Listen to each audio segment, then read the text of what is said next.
Hey, is this thing on? Can you guys hear me?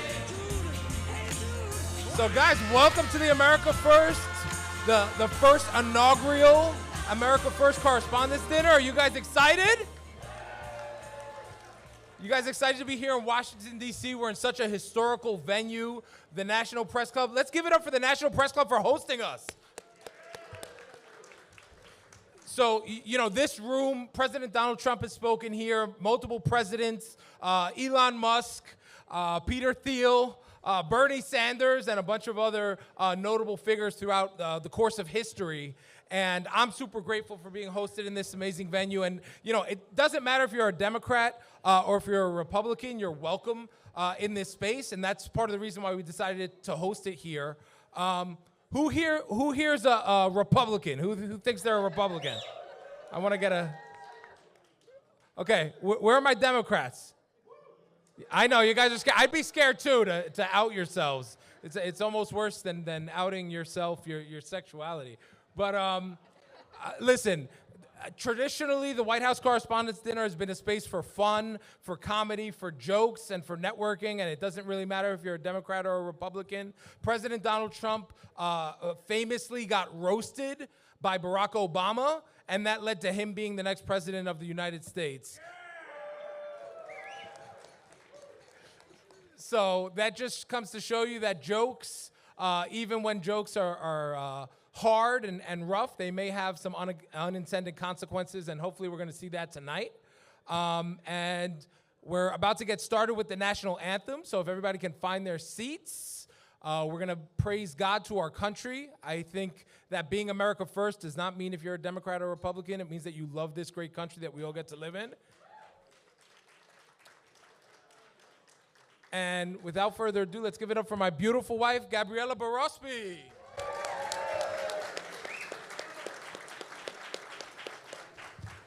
Thank you, everyone. I would like to start by acknowledging you for whatever it took to be in this room this evening. I know some of you traveled, others are locals, but whatever it took, thank you so much for joining us this evening.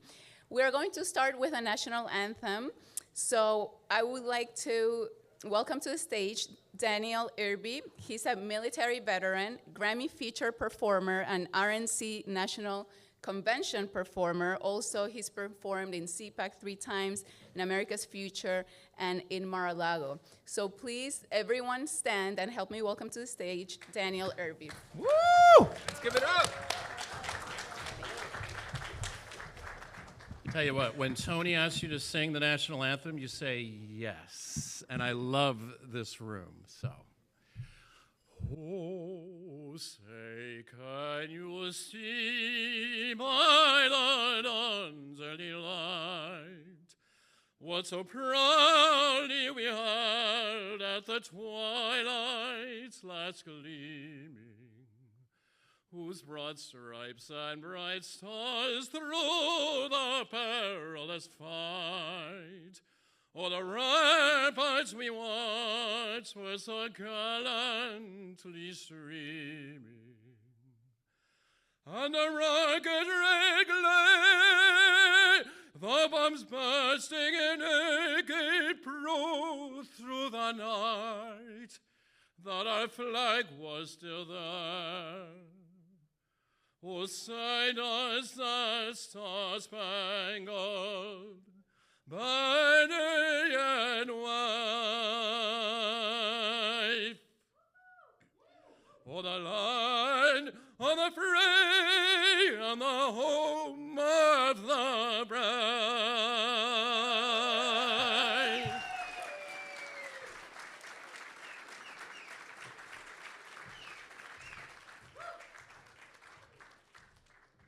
That was incredible.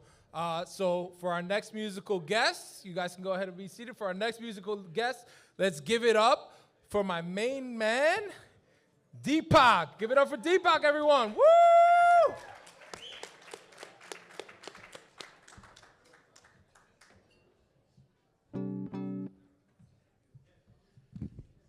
All right, so just to introduce this song is called Together We Rise and was written as a unity anthem. It was great that we heard Tony's introduction about unity, about bringing everything together and not really affiliating with anything other than being independent, which is what the country was founded on, which was the founders didn't want parties. They wanted sovereign, self-governing beings, and then from there we can make our choices.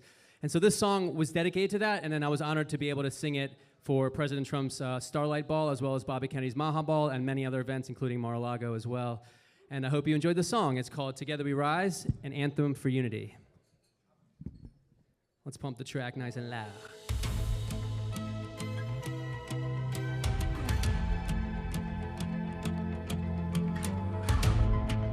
There we go.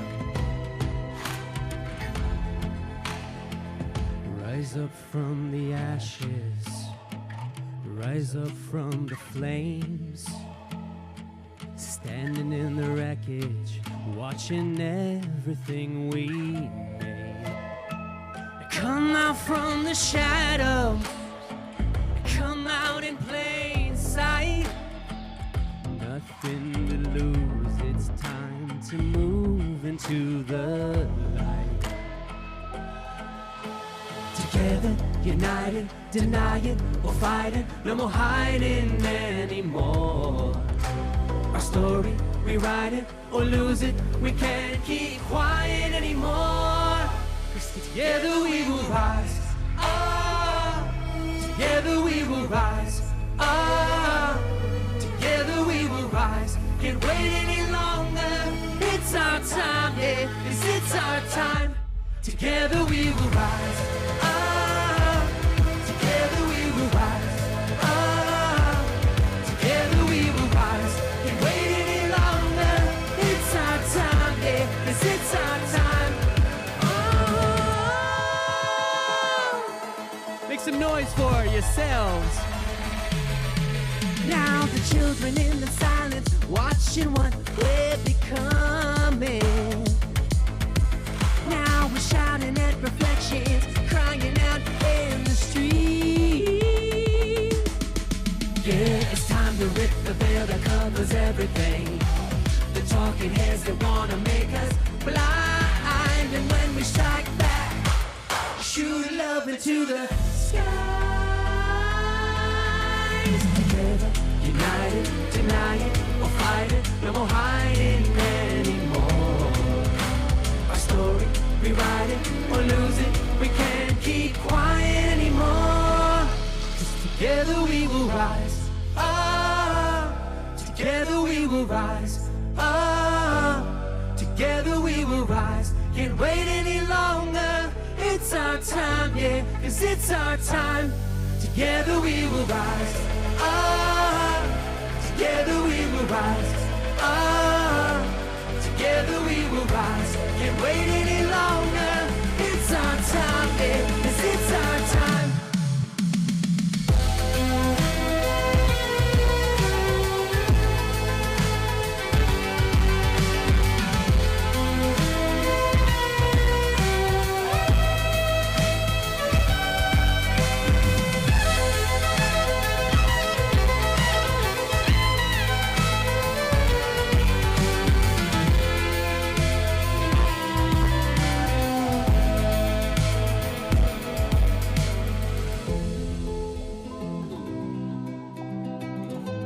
I'll step into prayer.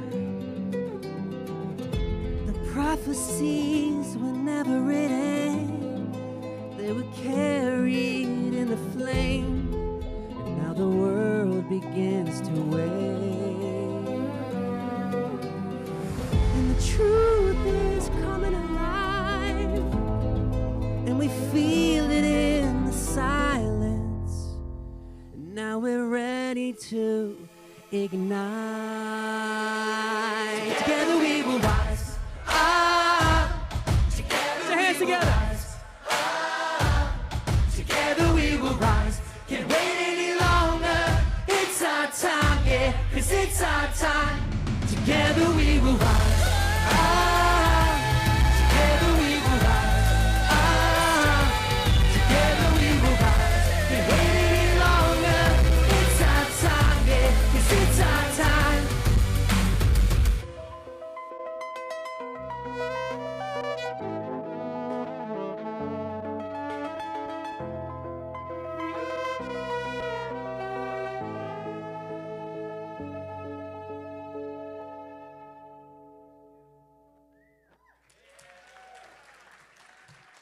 Thank you so much.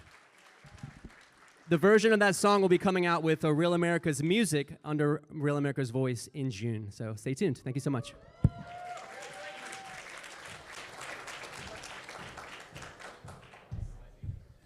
Thank you, Deepak. That was amazing. So for the ones who don't know me, my name is Gabriela. I'm the founder of Latino Wall Street. We are the leading financial education platform in Spanish in the United States. I moved here when I was 12 from Peru, just a little bit of backstory. And I stand here today as living proof that an immigrant can also be America first. There's a narrative right now that the current administration or the Republican Party don't welcome immigrants. And I have to say, I disagree.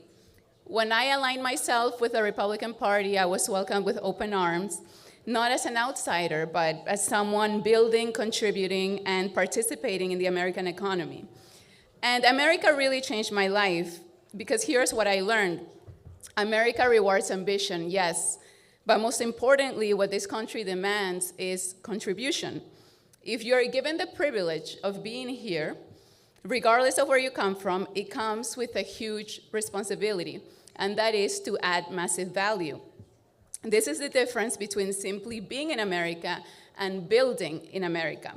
One takes space, the other creates impact. We need builders, the ones who create, innovate, and raise the standard for everyone around them. At 18 years old, I moved to New York City with a scholarship to NYU.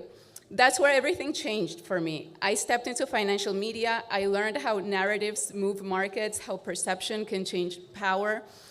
And that path eventually led me to the floor of the New York Stock Exchange, leading the first ever bilingual show there in history. Thank you. From there, the rooms only got bigger, but so did the responsibility to contribute and to add value. Yesterday, I had the honor of speaking at Harvard University about Latino Wall Street as a case study, about what happens when vision meets execution and when you don't just build something for yourself, but when you transform and empower an entire community to do more, to earn more, and become more than they thought possible. Because the American dream is not something you inherit, it's a decision to think bigger than your circumstances and to act beyond your comfort zone. And this country will give you access, yes, but it is up to you to turn that access into purpose, something that's bigger than yourself. The real question is very simple. Are you here to contribute? That's America first. I chose to contribute, I chose to build, and that is exactly what America rewards and what America first is about. Thank you.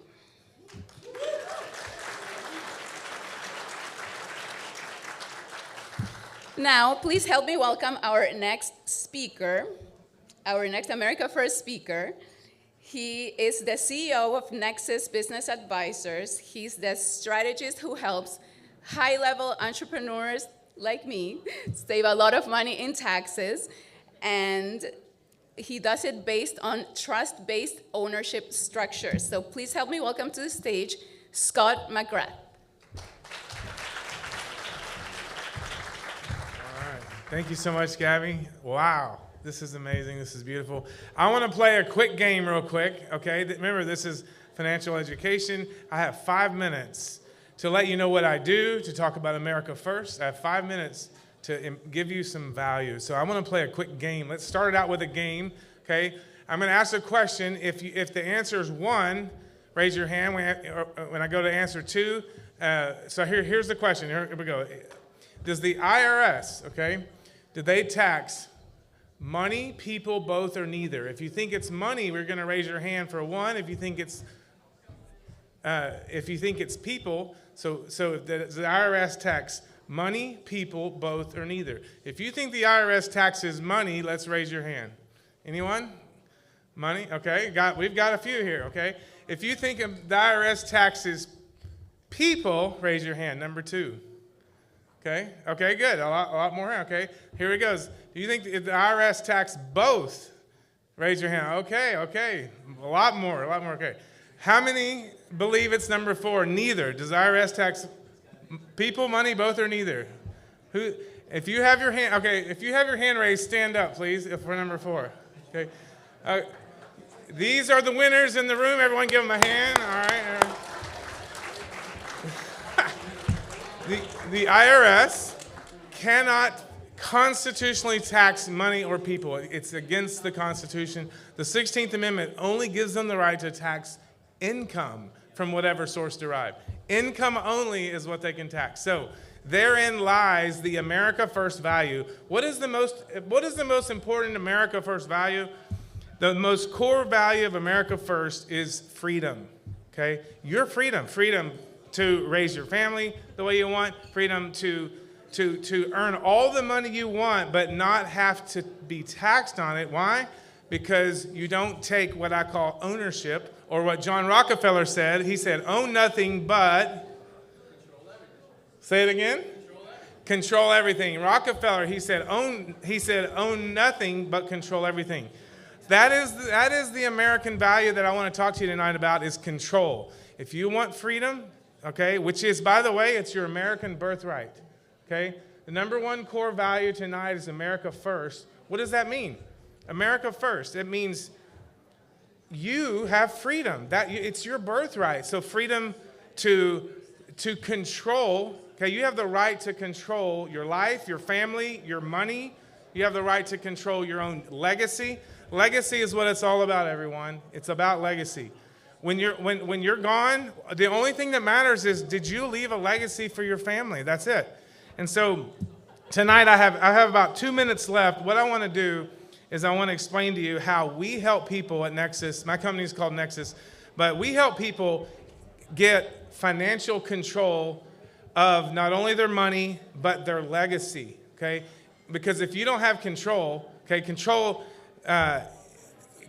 is the key. Rockefeller said, own nothing but control everything. So here's how you do it, okay? You have the right to earn as much money as you want, but not take it as income, okay?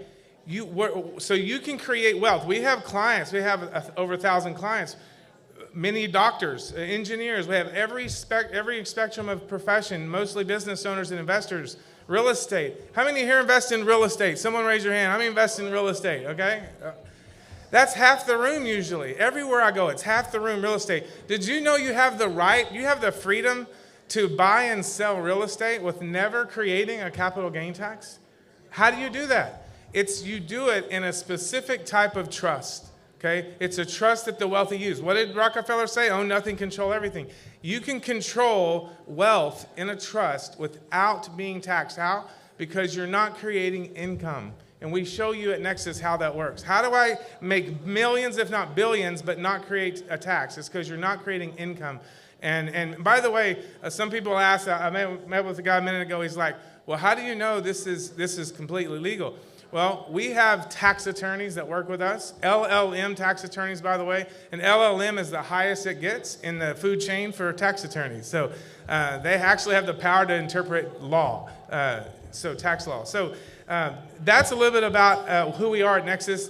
You have the right to earn all the money you want, but just control it in a trust without taking ownership. And that's the beauty of your American birthright. It's freedom. You have the right to earn money and control it the way you want. You don't have to own it and be taxed to hell and back, basically.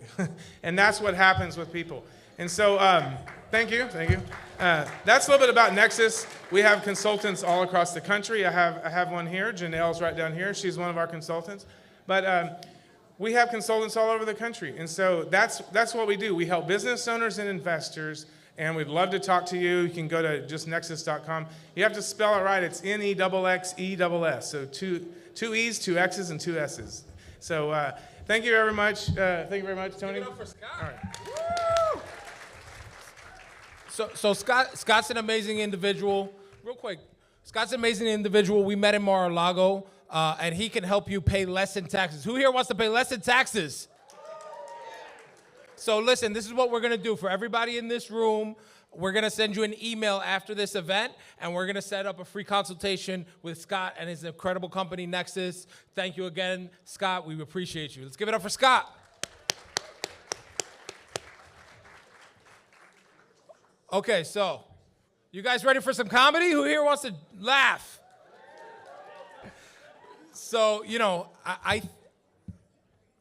yes? ¿De listo? Claro y directo. So, you know, there's something that I think that we need to put back in the political discord, and that is a little bit more fun, right? I think things get very serious. It's the red versus the blue. It's the Bloods versus the Crips. And at the end of the day, I think we all want the same things, right? We want financial freedom for our families. We want prosperity. We want peace in our streets. And we want to leave our kids a better world, a little bit better world than we left them, right? And a big way that we do that is through media, right? It's through what we're doing right now, having conversations, right? Whether you're with Real America's Voice or CNN or Fox News, media is really, really important. That's why I'm excited to, and I want to thank Claro. Do we have a representative for Claro? Let's give it up.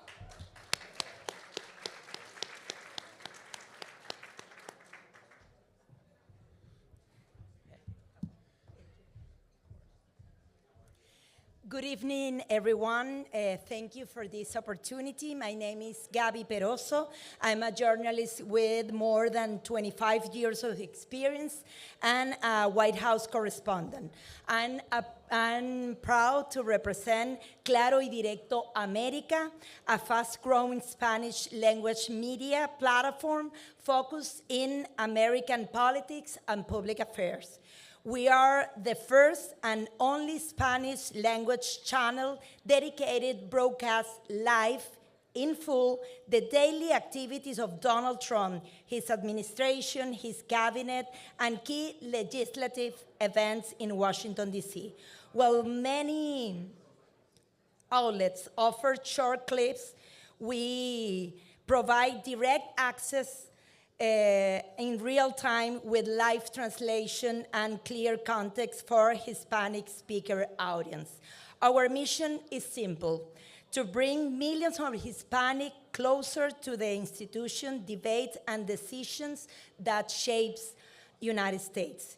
We strongly identify with the values behind the America First movement: secure borders, economic opportunity, strong families, and the belief that every citizen should have the chance to succeed through hard work.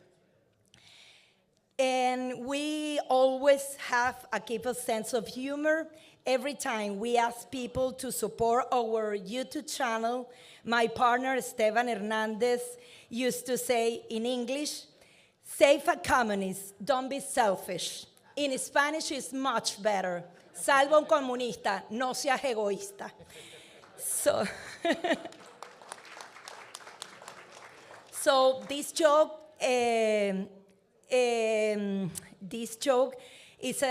have a serious point. Participation matters. A simple like, share, and follow can help more people to receive the right information. In Claro y Directo America, we are not only translating words, we are translating participation. Today, Claro y Directo America reached nearly 500,000 subscribers just in YouTube, almost 1 million all over the media. And we also have a strategic alliance with Real America's Voice, helping elevate Hispanic voice and Hispanic superiority through the media. Claro Directo is more than a channel, it's a bridge between American leadership and the Hispanic community. Thank you.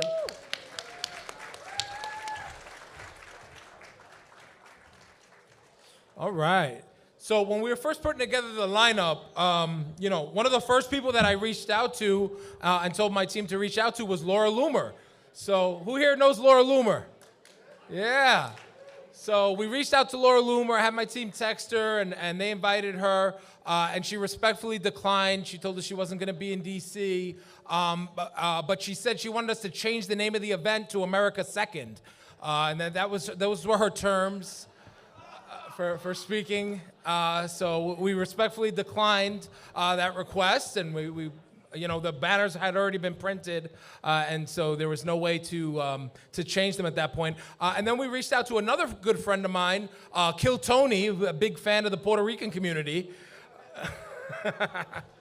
And Kill Tony said, I'm not going to go speak for a room full of garbage. I think he said something like that to me. But he did send some of his award-winning comedians. So we have some of the lineup from the Kill Tony staff. Who here watches Kill Tony? Woo! Yeah. Okay, so next up, we have the Kill Tony team. First and foremost, we have my main man, Enrique Chacon. Give it up for Enrique Chacon, everyone. Yo, America first. How the fuck we feeling tonight? Give me a woo, brother. Give me a woo. Woo! All right, bro. This guy's woo was kind of weak, bro. He must be Canadian, bro. Timu Bruce Wayne. Give me a woo, brother. Woo! All right, that's what I'm talking about, bro. That woo sounded like he was trying to evade tax fraud, man. Anyways, give it up for yourselves for coming out tonight. You guys look beautiful tonight.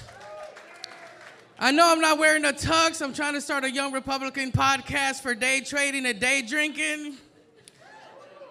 It's hard. This some white lady already asked me to pull her car over, dog. It's wild. I look a little bit like valet, but anyways, more about me.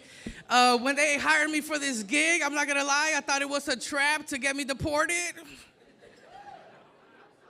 I'm looking around for ICE agents over here, dude. But I'm glad there's a lot of Latinos. Anyways, man, where are my Latinos in the house tonight? Latinos in the house tonight, make some noise. All right, we got a lot of Latinos in the house tonight. That's awesome. Illegal Latinos in the house tonight, make some noise. They must be part of the cartel. They don't give a fuck. They woo. They did not give a shit. It's fine. I have a lot of illegal friends, right? They work at Facebook Marketplace, I'm trying to keep them safe. I'm trying to camouflage them, so I'm putting like stickers in the back of their Ford F-150 trucks. God, country, and the Second Amendment, It's awesome. Anyways, I've been in a relationship for 7 years now. Make some noise if you're in a relationship. All right, this is a test for the fellas. Fellas, if you're here with your second wife or first wife, I honestly don't know. If you're here with your wife tonight, fellas, clap it up for your woman. Clap it up for your woman. These guys are not clapping that hard, bro. They must have enough pussy already, I guess. Anyways, me and my girl, I met her in 2019, y'all. She was way out of my league because she is 6'1", half white, half black. I'm like 5'7" with heels on, bro. I don't know how I did it, dude. She has a degree, a master's degree from Duke University. I used to work at a Buc-ee's gas station, dog. I don't know how I did it. It's tough, dude. Whenever a girl's out of your league, bro, you know how it is. You do anything you can, bro, without being too creepy, right? I found out everything I could about her, and in 2019, I found out that she was really into animal rescue, y'all, so fuck it, man. 2019, I rescued 34 cats, bro. Fuck it. Sometimes you have to save the kitty to eat the kitty, man, and that's what I was doing. It's tough, dude. It's tough. 7 years into the relationship, right? We're thinking about family planning. I just realized that we have a kid here. What's up, kid? 7 years into the relationship, we're thinking about family planning. So she froze her eggs, and she did something called IVF, bro. This guy looks like a newly converted white Muslim over here, dude. How you doing, brother? She froze her eggs. She did something called IVF. It turns out that shit costs $14,000. I guess these egg prices really are high nowadays. It's cool, though. 7 years into the relationship, she did something awesome. She took me to the Black Club. By show of hands, how many of y'all have been to the Black Club? We got a couple of people, bro. That's what's up. That's what's up, bro. I don't see any white hands in the air. You guys are honest. Okay, this guy's totally been to the Black Club, bro. I feel like he's gonna host a Republican rap show after this. But yeah, I went to the Black Club. I was wearing my best getup, y'all. I was wearing some skinny jeans. I was wearing a Hawaiian shirt and some chains, bro. I looked like Timu Gabriel Iglesias at the Black Club. And we were wall dancing, right? And I was so scared because I grew up as a Southern Baptist Christian, y'all. So I didn't know how to dance, man. All I knew how to do was worship and prayer, So I'm doing this at the black club, but with my hand down, swaying from side to side, right? And it's cool at first, man. And this cool black dude approached me, and he looked at my girl, and he looked at me, and he was just like, man, that's all you, little essay? And I was like, hell yeah, that's all me, brother. You already know Big Dick Rick got it like that. I had to hype myself up for a second, man. And then the twerk music started playing. If you don't know what twerk music is, I know we have a lot of different ages. If you don't know what twerk music is, it's pretty much when a girl backs it up, dude. I'm looking at these guys that look like they have stock from GameStop, you know what I'm saying? You know what twerk music is. She started twerking on me, and the cool black dude looked at me, and he looked at her ass, and he looked at me, and he was just like, man, can you handle all that ass? And I couldn't, because she was wearing high heels, right? So her ass was hitting my chest the whole time, you know? I felt like I was getting a black eye and a pink eye at the same time. So I resorted back to my Baptist roots, y'all, and I started worshiping and prayer, bro. Later on, somebody told me I looked like the inflatable tube man at a used car lot.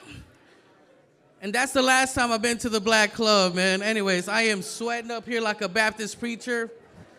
It's fine. I look like an excited clitoris on stage. It's okay. But yeah, I'm a dog dad. We have any other dog owners out here? Dog owners?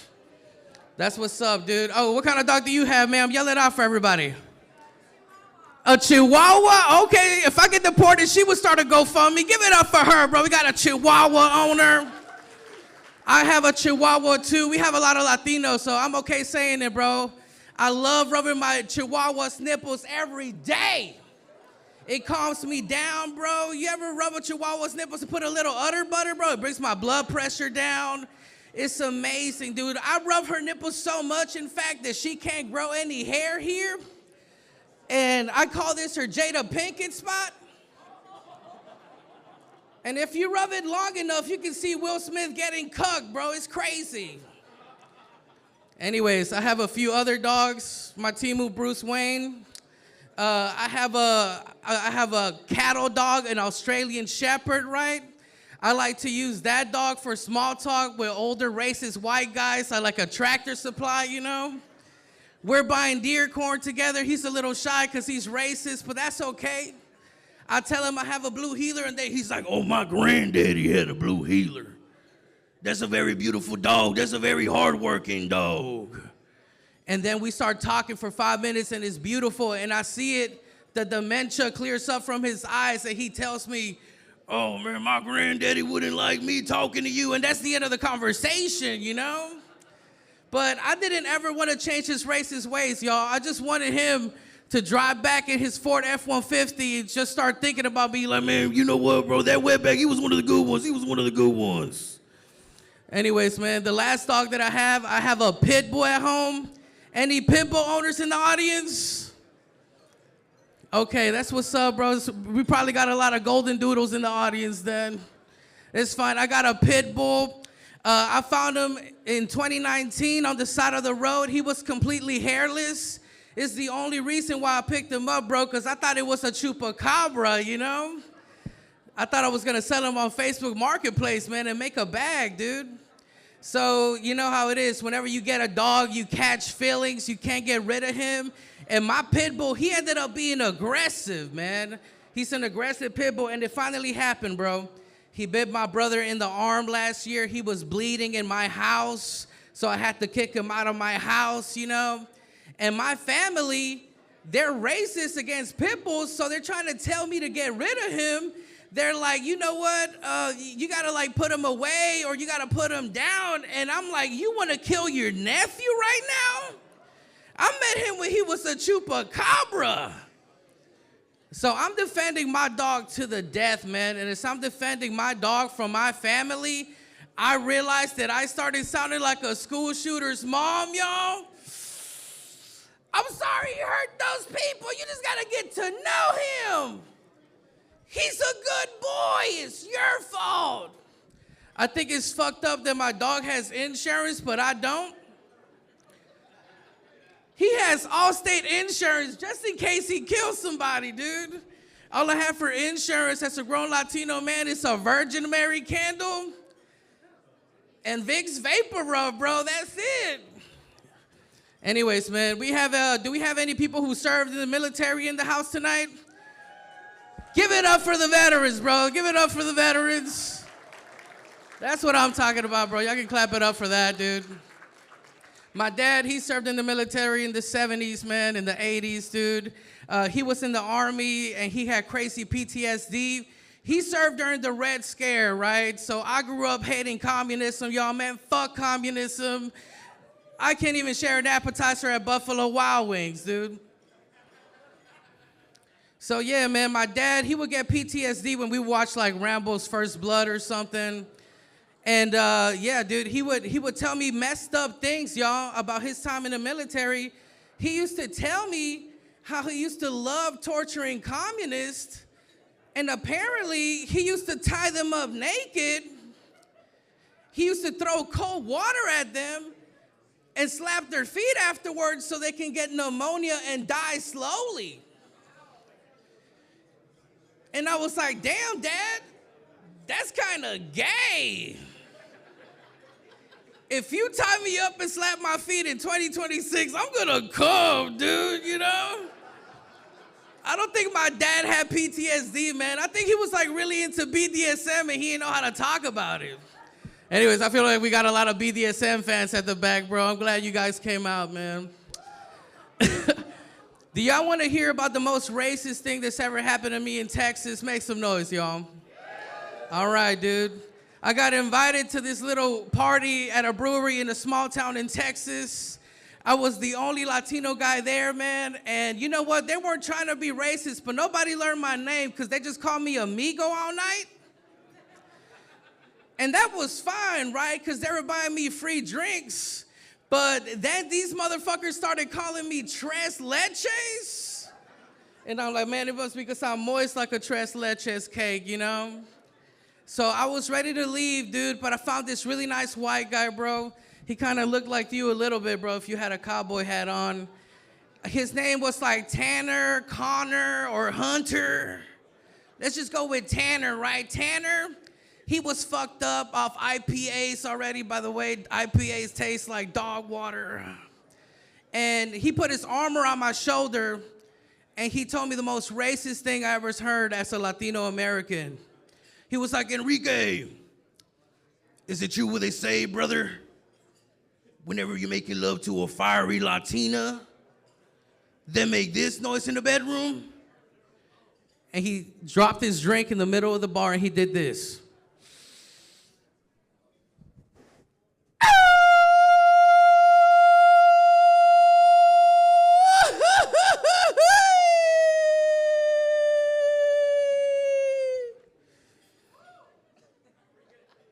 And I was so mad at Tanner, bro.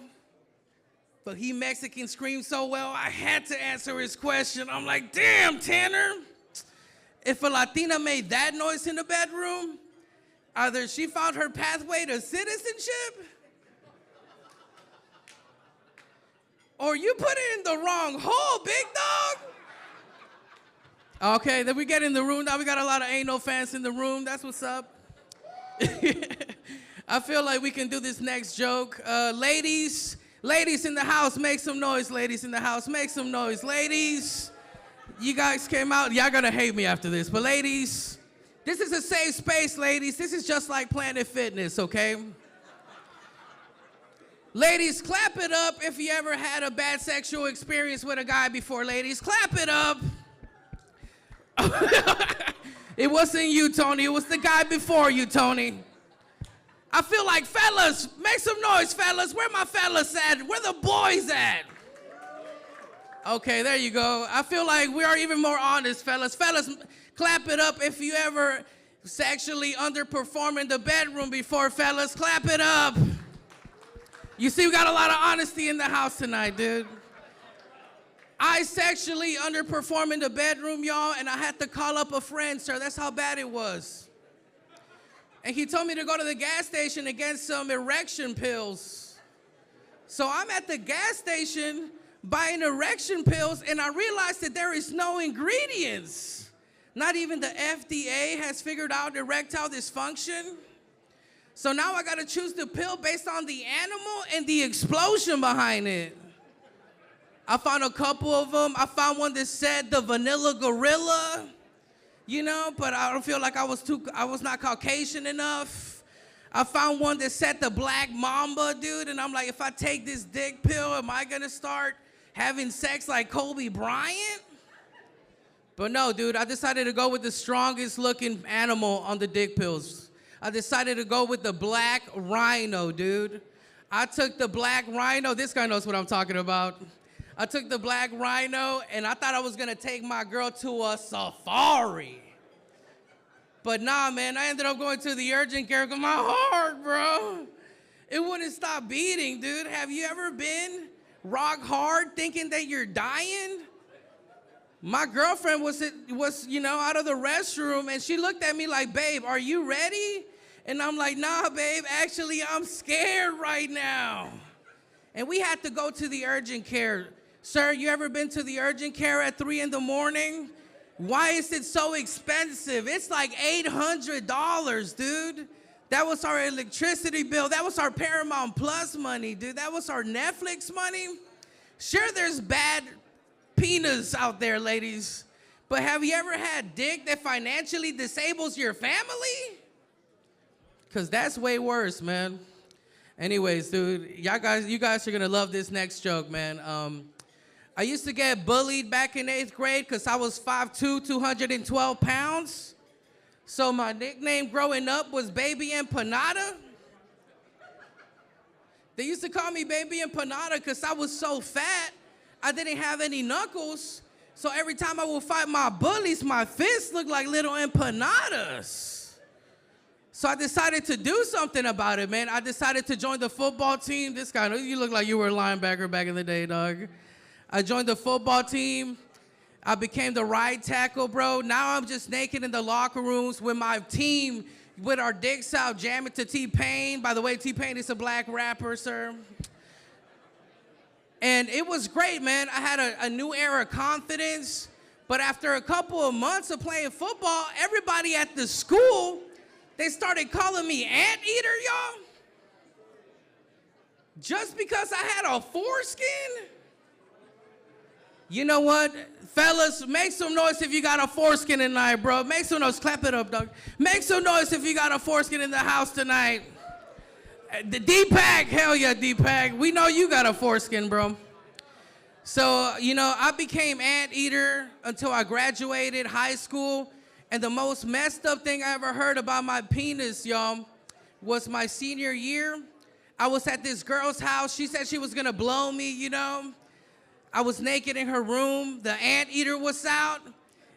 It was like an episode of Discovery Channel up in this bitch, y'all. And she's never seen a foreskin before. And she looked at my penis and she told me that it looked like E.T. in the basket with the blanket on, just because I had a foreskin and because I was undocumented. I was like, damn, bitch, do you even love me? And she looked at me real slowly and she was just like, Enrique, phone home. And that's the last time I dated a Republican girl, dude. I'll leave y'all with this last joke, dude. Since you guys aren't foreskin fans, this joke is definitely gonna get every single person in this room, all right? Somebody says something else. Anyways, y'all, I've been trying to look more like a man recently. It's been tough. I know I have a very feminine face. I've been trying to grow a mustache. I can't, so I'm dressing manlier, I'm wearing boots outside of work, wearing Wrangler jeans. I even got this new haircut to look manlier, but honestly, I just ended up looking like Kim Jong-un's sister, dog. But don't feel bad for me, man, because I remember I was in a room full of people kind of like right now, doing a live show. And it was important to me because my weed dealer was in the audience, so I was really trying to impress my weed dealer, man. And somebody yelled out loud that I looked like the gang leader of a woman's prison. And they're not wrong, bro. I look like the strongest bitch at a Planet Fitness. But don't feel bad for me, man, because I remember the first time I walked into a lesbian bar, man. I'm not even going to lie to y'all, bro. I was breaking necks up in that bitch, dude. I was walking around the club, bro. I looked like the hottest bitch that night, dude. Anyways, man, that's been my time, bro. You guys are great. Are you ready to continue more comedy? All right, America first. That wasn't good enough, dude, because we have 2 great acts coming up. Are you ready for more comedy?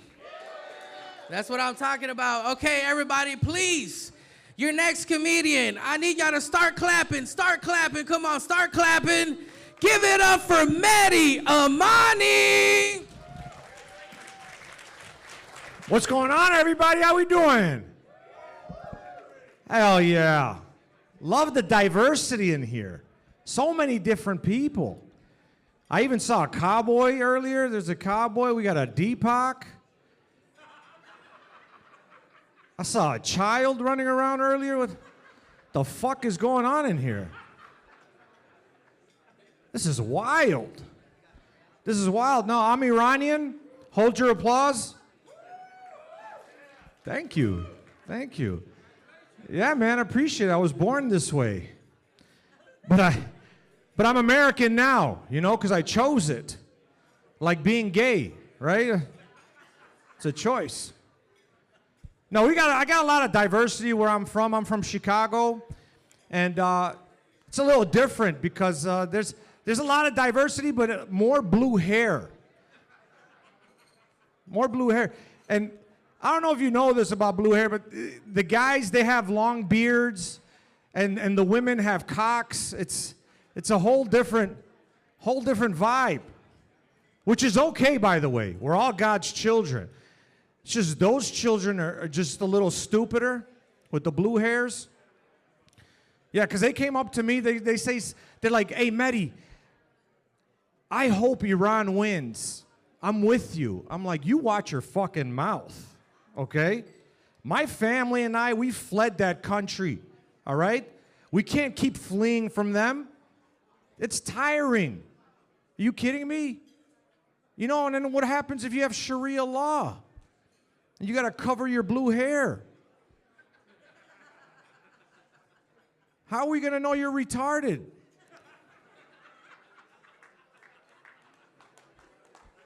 Thank you. I can't even use that word in Chicago. No, man. They're like, that's too offensive. I'm like, where are we, in Florida? Come on. Huh? Okay, we do have some Floridians. Thank you. Thank you. No, Chicago. No, man, Iran, everything in Iran. I hope they don't win, guys. I do not want them to win. That's absurd. Okay, and I don't think they can win. Because you know what their number one weapon is, sir? It's a cardboard drone. This is true. Cardboard drones. Do you know what the number one defense for cardboard is? Rain. And do you know who controls the weather? There you go. Jews. It's getting hot in here. I feel like the AIPAC money just went out, you know? Yeah, man. And they always talk about like, oh no, Iran is a few weeks away from developing a nuke. A few weeks away. I've been hearing this shit since I was at kids' age. Since '93. I'm starting to think the Jews can't count. They just round up to the nearest million, you know? Oh shit, it's getting hot in here, guys. Fuck. Another million in there, yeah. We gotta audit the auditors, that's all I'm saying. Oh, man. What else we got? Sorry, guys, I'm thirsty. Yeah, another thing about Iran, they're still stoning women. All right? I'm not a fan either, guys. It's not good. Contrary to popular belief, not all the women deserve it, okay? I know, it's crazy. And it's diabolical because it's a country full of soccer players. Do you know how long it takes to die when no one knows how to throw? You can only kick so hard, you know what I'm saying? It's a fucking All right. All right, last one about Iran. 33% of us marry our cousins. Make some noise if you're married to your cousin. Oh, yeah. And you can tell by how many eyebrows a person has. If they have one, parents are cousins. If they have two, chances are they tweeze the middle. My eyes are down here, sir. Don't look too hard. Then that's why, and you know, Iran is like Middle East Appalachia, okay? It's like they have parts like Appalachia. And that makes me think, is that why J.D. Vance is the vice president? They were like, dude, this one can read. Put him in the front. Is he here? I'm a fan. I'm a fan. All right, that's enough about Iran. I hope you guys are on my side now. I'm with you, okay? I'm with you. All right. Are we good? Can I move on? All right, Allahu Akbar, motherfuckers. No, I'm just kidding. Just kidding. I could only do that joke one time, you know? Big Bang, and then you get 72 virgins, you know what I'm saying? No, I used to be a teacher. Any teachers in here? We really? Oh, no, we only have one or two. Okay, well, good. Fuck those people. I hated them. Hated that job. Because I thought it was going to be, you know, easy. I thought it was going to be summers off, a little bit of ancient Egypt. Are you Egyptian? Oh, Lebanese, okay. A little bit of ancient Egypt. Not the case. No one tells you that you got to deal with tantrums, outbursts, even drug use. And that was just my car ride to work.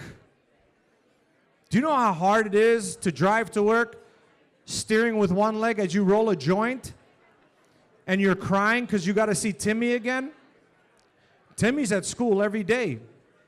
Hey, Mr. A, I have a perfect attendance. I know, Timmy.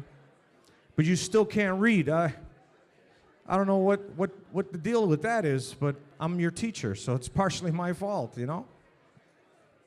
Parent-teacher conferences, any parents in here? Dude, I see a lot of Latinos in here. I know you guys got kids at home somewhere. You guys got kids, right? You went to parent-teacher conferences?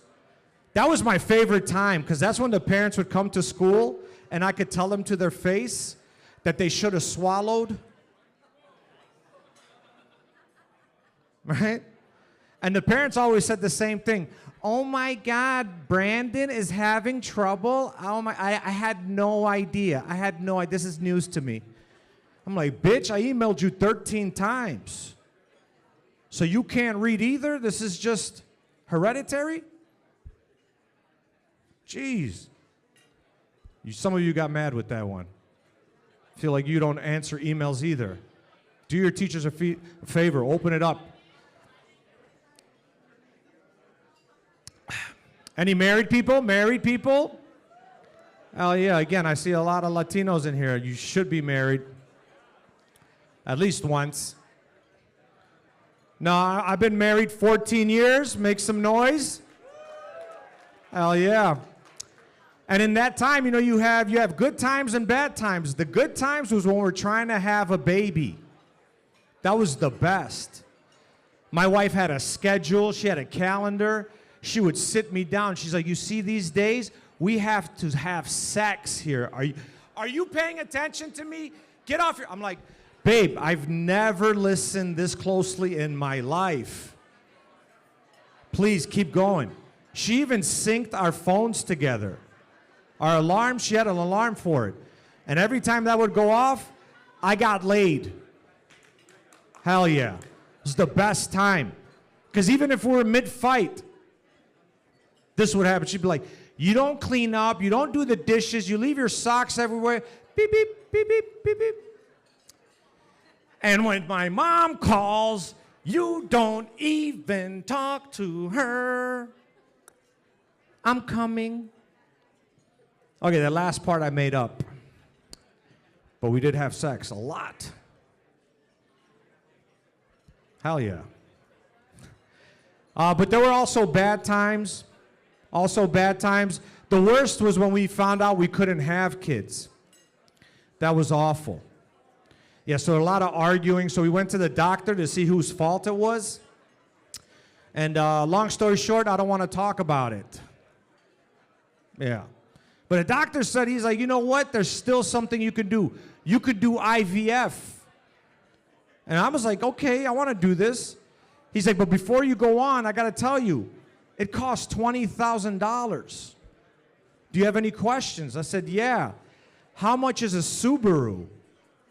Because I don't need this kid, but I do need to get to work tomorrow. And then he said, well, there could be complications. I'm like, what kind of, I don't want to finance problems, right? And you don't even know if you have problems till the kid's a little older. You're like, oh shit, I think this one's broken. Babe, how many more payments do we have? You know, and I'm not talking about special needs, everyone. Although I don't want to pay full price for that either, you know. But I'm talking about, what if that kid comes out like Jeffrey Dahmer? Or Ed Gein? Or anyone from Milwaukee? What the fuck is going on with that place? Right? Just bringing me dead animals in the morning. He's like, Dad, look what I found. I'm like, honey, the animals are getting bigger, and so is he. What the fuck are we feeding this kid?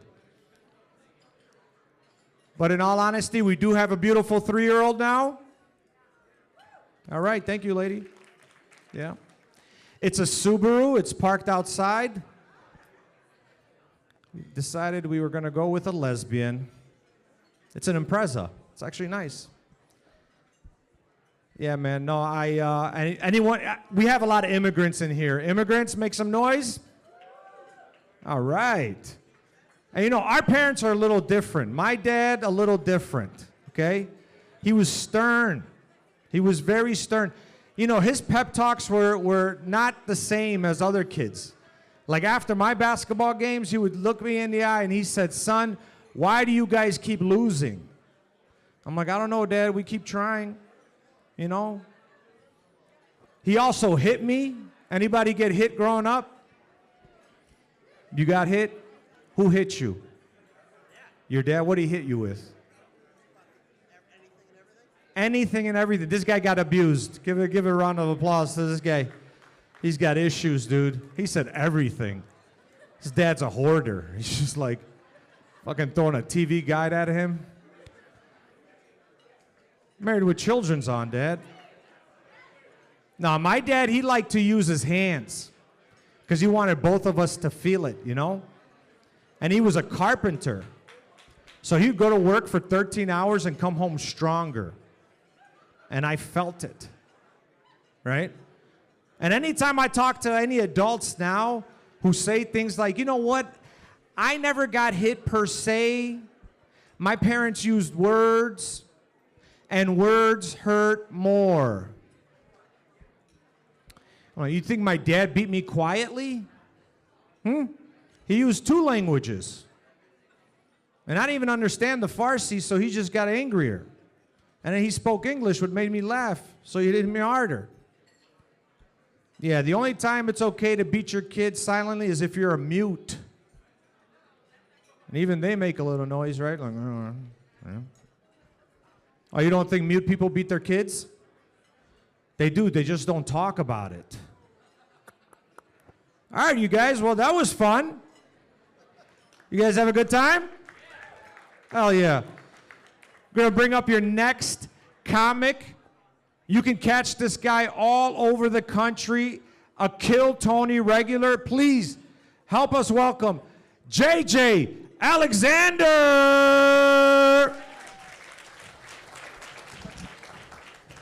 It is I, the doctor.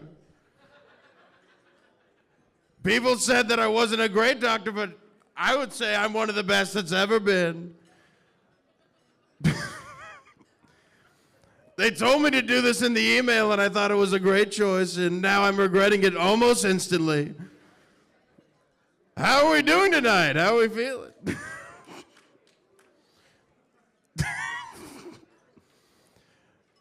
Some people said I couldn't walk on water, but I did. I did it. They said, hey, you're gonna die, we're gonna crucify you. And I said, what if you didn't do that and I still lived? Yes. Oh, dude, I can't keep doing it.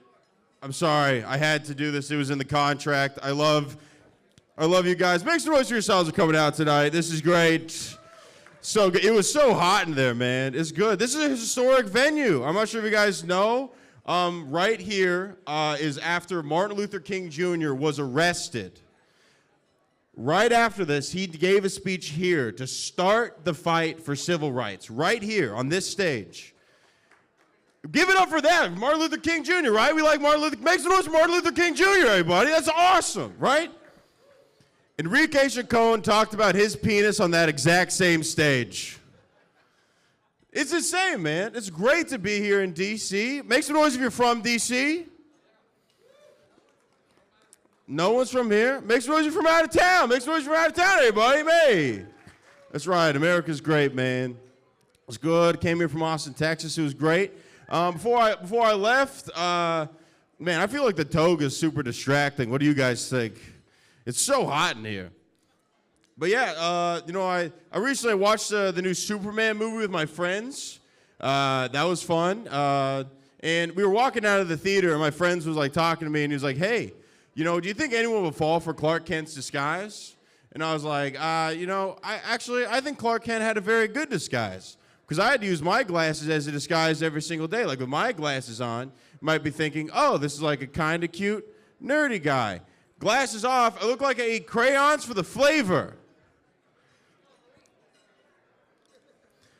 Glasses on, history teacher with autism, you know. Glasses off, Matt Damon with Down syndrome. Glasses on, kind Chick-fil-A manager. My pleasure. How are we doing tonight, folks? Glasses off, Arby's manager. Who definitely was in the back drinking straight from the cheese machine, you know? Yeah, I can tell. You guys aren't an Arby's crowd, for sure. You guys are beautiful people, you know? I love Arby's. I'm a big Arby's guy. Like, and the reason why I love Arby's is whenever I go to an Arby's, I'm the best looking person in there. You know, I don't like the dating apps. I'm like a, you know, like a 5. And in Arby's, I'm a 4 for 10. That's good, man. You know, I like to go to Dairy Queen. Big dairy guy. I love big fan of milk. I went to the Dairy Queen the other day, and it kind of made me realize I was eating fast food too much. You know, because I went through. And I ordered a large Blizzard. And I'm not sure if you guys know what they do with the Blizzard cup when they hand it to you. They like flip it upside down to like demonstrate to you that it's good, thick ice cream. I just thought this guy had no idea how to serve ice cream. You know? Because as soon as he went and handed me the ice cream, he's like, "Hey, here you go, sir." He like turned it upside down. I was like, "Stop! What are you doing?" And that's when I realized I had a little bit of a weight problem, you know? Just verbally assaulting a 17-year-old boy at 11:43 a.m. That's what I did, you know? Man, it's good here. Good to be here, gang. You know, I'm trying to get back out there on the dating scene. Any single ladies in the crowd? Never is. Okay. I have to ask that on every single one of these shows I do. My mom told me she'd have to stop driving me. So, yeah, that's good, man. I'm trying to get back out there. All my friends are giving me, like, bad dating advice, you know. Like, my friends, they went and they were like, "Hey, you know what you got to do? You got to join one of these run clubs, you know? Make some noise if you're in a run club. Is that a thing here in D.C.? Make some noise? Anybody? Oh, hell yeah, you know? They told me to join the run club. It's like, hey, you're going to join this run club. You know, you're going to meet a lot of very fit women there, and, you know, you'll be able to start dating. And I can't think of a situation where I look less attractive than trying to run as fast as I can, you know? Like, I'm not a fast man. My blood type is 2%, you know? And also, like, if I joined a run club, it would just look like this extremely attractive group of people is just running away from me as fast as they can, you know? Yeah.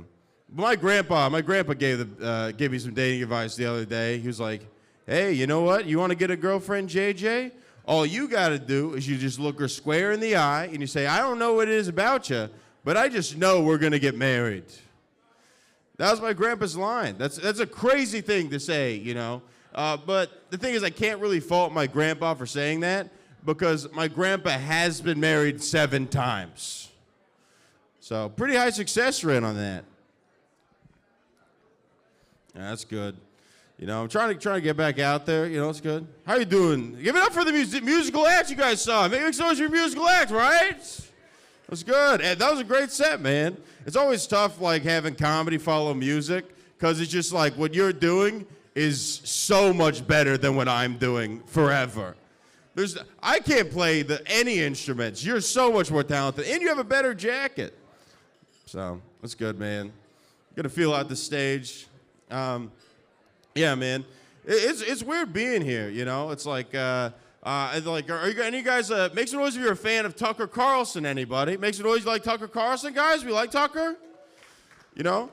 I'm a fan of Tucker Carlson, but I kind of think something's weird that he does is I kind of think that Tucker Carlson always sounds a little bit like he has dementia.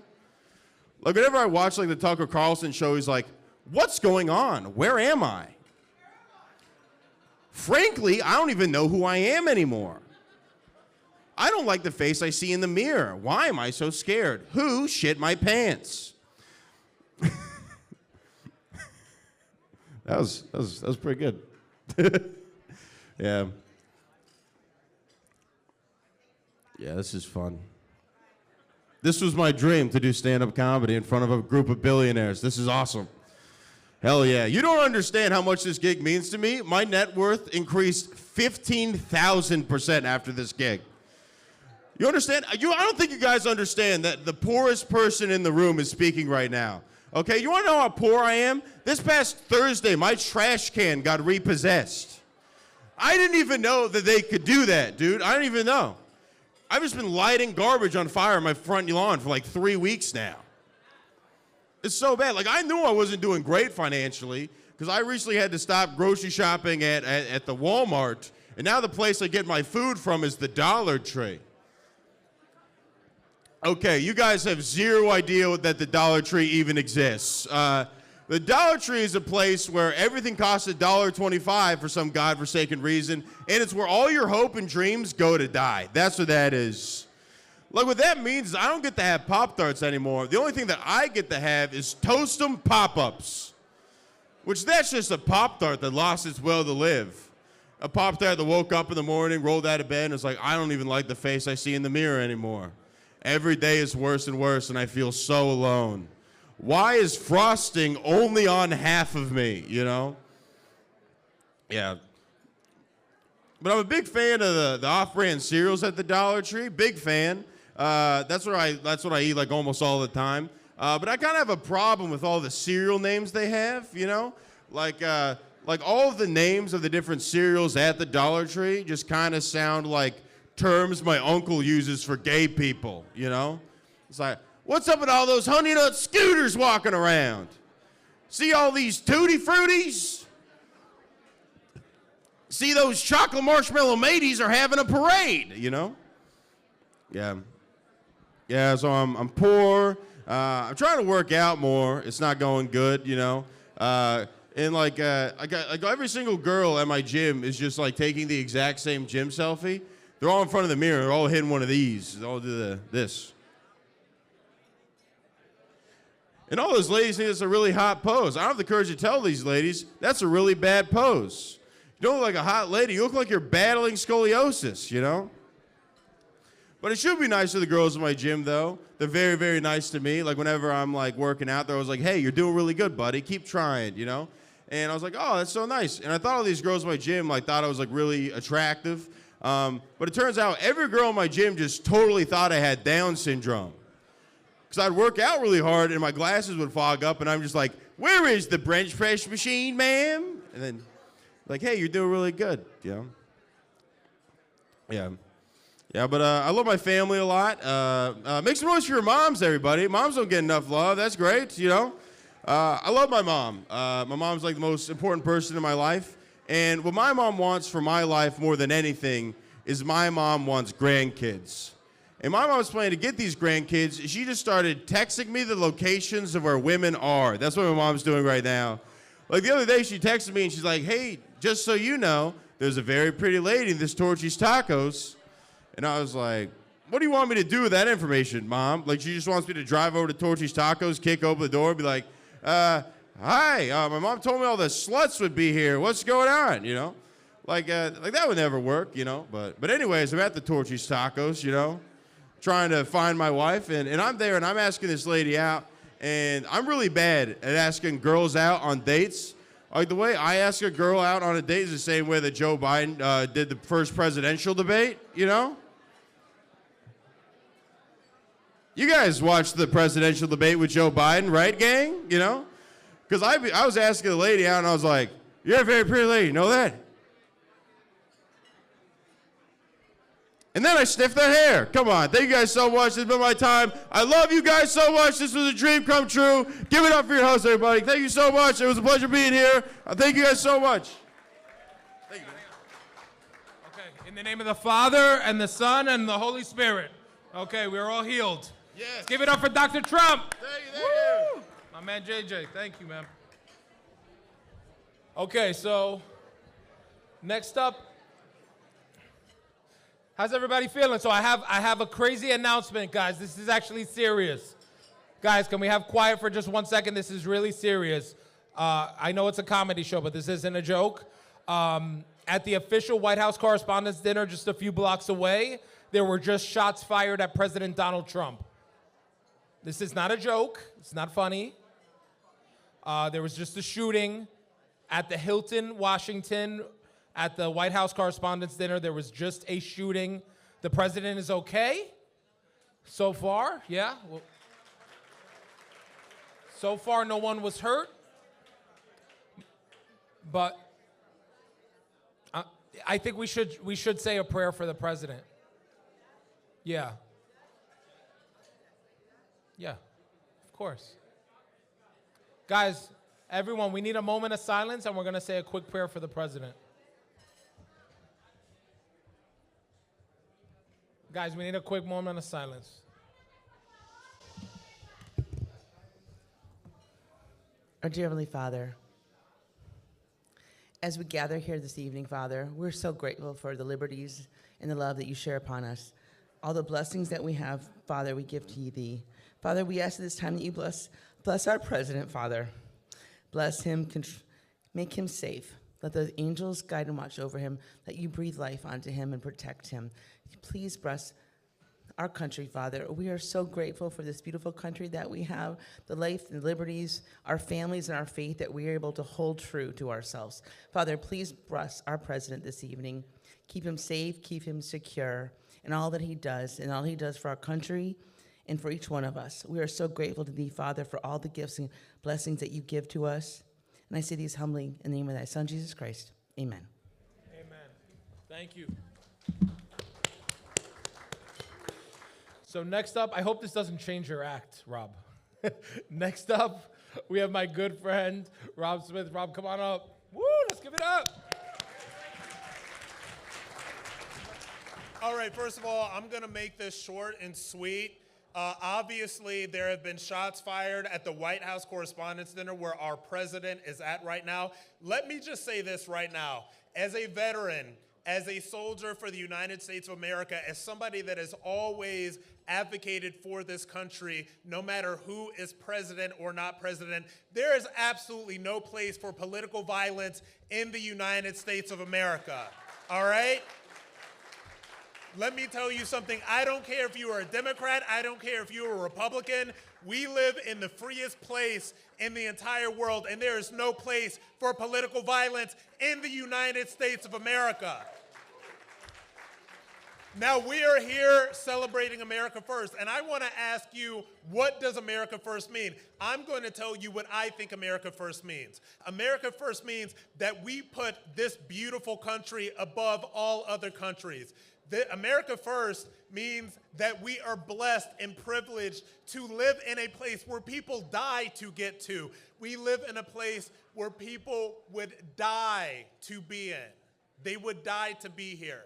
And so what this means in the United States of America, as people that have media platforms, it means that we have a responsibility to this country. It means that we have a responsibility to present this country. It means that we have a responsibility to protect this country. And it means that we have a responsibility to use our voices to elevate this country. Being a veteran and serving this country is one of the greatest gifts that I was ever given. I am somebody that was born and raised in a literally 3-bedroom, 1-bathroom house that is probably up on Zillow for about $28,000 right now. And the fact that I have met the President of the United States, the fact that I have been to Mar-a-Lago, the fact that I have served this country overseas as well as here is a testament to how incredible this country is. And there will be, thank you. Now, there's going to be a point in time where Donald J. Trump is not the President of the United States. And so we have to think about what the future of this country looks like. And I was having a conversation with Tony before this. And he said something that was really brilliant. He said that I don't care if somebody's a Democrat, I don't care if they're a Republican, I care that they are America first. And as we move forward in this country, we need to realize that these coalitions that we built, the MAHA Coalition, the MAGA Coalition, the America First Coalition, all of these people will come together for the strength of this country. Now, while I know that everybody is on Twitter and everybody's trying to figure out what's going on at the Correspondents Center, we've said a prayer for our President Donald Trump, and I would like to say a prayer for all of the journalists, both left and right, that are in that room right now. Because these are the people that are trying to get the truth out to this country. These are the people that are in this room, the people that are in that room, the people that are on social media, the people that are on YouTube, the people that are on X, the people that are on TikTok are the future of this country. America First means that. So what I will say to wrap up is that I hope that this is the first of many America First Correspondents' Dinner. I thank Tony and Bianca and everybody else for putting this together, and I thank you all for having me. Thank you all so much. Thank you. All right, so our next speaker, let's welcome to the stage my good friend Jade. Woo! Hi. Well, thank you so much for having me. As some of you know, I'm Jade Warrick from the Warrick Report. My content focuses on the rise of political Islam, the fall of the West, and the long-lost art of common sense. Originally from Wales, I moved to America 10 years ago. I became a citizen last year. Thank you.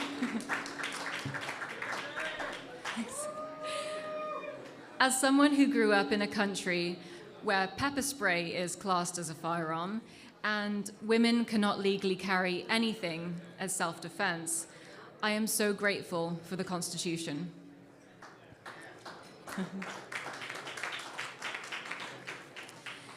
As sworn in the oath of allegiance, I will protect the Constitution against all enemies, foreign and domestic, and we clearly do have domestic enemies.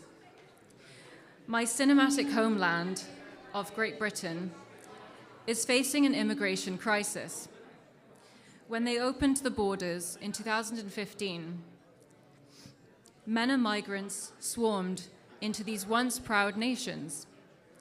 As mass migration increased, rape and murder rates rose. Machete and knife attacks rose also. Due to my love and loyalty for America and everything that it stands for, I feel a calling to protect it. Unfortunately, I've witnessed the early warning signs here in America. With flooding the border with migrants under Joe Biden, to elected officials openly praising political Islam. It's like watching the tide pull out before a tsunami, the vibrations before an earthquake. These opinions have landed me in hot water in the UK, where they arrest comedians like Graham Linehan for making a joke on Twitter. So lawyers have highly advised against going back to see my family. It's unbelievable, and we are so blessed to have the First and Second Amendment protections. A humorously comforting reminder is that the Founding Fathers were also not that welcome back home either, so it's okay. Between my American soul and my Welsh heart, I know that the only country that can save the UK is this one right here.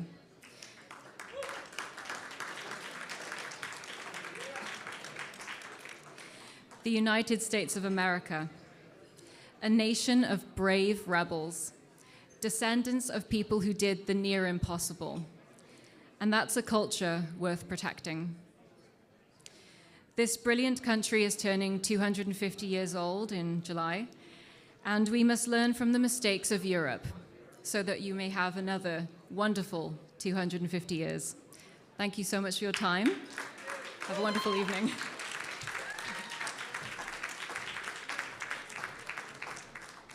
Oh, there's Lisa in my fan club.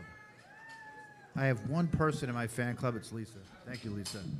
But you know, we stand here today because what happened is terrible, what happened with the president and another shots fired, we heard about it, but all these folks have demonized the president for 10, 11 years. It's the White House Correspondents' Dinner. They call it the Nerd Prom. And this is the first time I want you to everybody know that Trump has showed up in 10, 11 years. You know why? Because they've said every terrible name in the book. They've called Christians, conservatives, people with good Judeo-Christian values, for 11 years. And then they say, when things like this happen, how did it happen? What do you mean, how did it happen? If you tell someone over and over and over again, you're awful, you're the devil, you're a racist, this is what happens. You turn people that are on the fringe, on the edge, you turn them into radicals, you turn them into shooters. So that's why my name is Adam Weiss. I have a show called Media Exposed. I cover the media, and a lot of things is, I hate to go after them, but this is the things that they've done. These are the things that, you know, because of their vitriol towards America or towards President Trump, somewhere along the line, when he got elected, it really triggered him. And we could say he's the cool kid, and these are the nerds. And something about him really triggered him, because he's the first one that fought back against all the punching that they did against people that had good values across America, people in middle America. Trump fought back, and for 10, 11 years, they've demonized him. They demonized his family. They demonized so many people in the Republican conservative movement. And I wasn't even planning this speech. I was going to try to be a comedian, but that would probably fail. But the part why I started on this is because another shooting tonight. How many shootings towards the President of the United States? And we just go along like it's normal. It's not normal.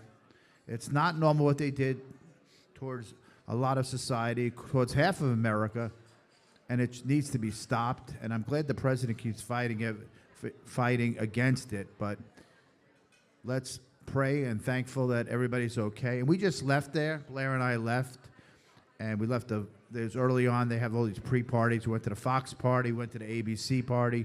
We were just with Carolyn Levitt. We were with his assistant, Stephen Miller was there. Jason Miller was there. Who else was there? Scott Besson was there. So a lot of people from the administration were there, and then they get bad news. So, Tony, thanks for putting this alternative event on. It gives other people a chance that don't usually go to the big dinner to enjoy D.C., and hopefully the rest of the night will be fun. I want to thank everybody for coming. Tony, Gabby, thanks for putting this on.